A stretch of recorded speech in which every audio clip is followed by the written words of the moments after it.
بسم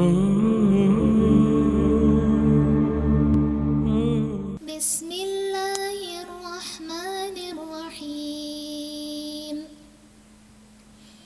اقرأ باسم ربك الذي خلق خلق الإنسان من علق اقرأ وربك الأكرم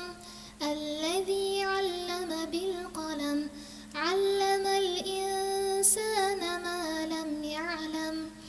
كلا إن الإنسان ليطغى أن رآه استغنى إن إلى ربك الرجعى أرأيت الذي ينهى عبدا إذا صلى أرأيت إن كان على الهدى أو أمر بالتقوى أرأيت إن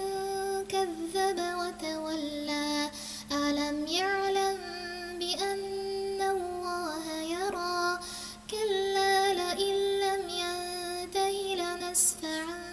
بالناصية ناصية كاذبة خاطئة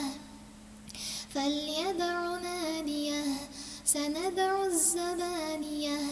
كلا لا تطعه واسجد واقترب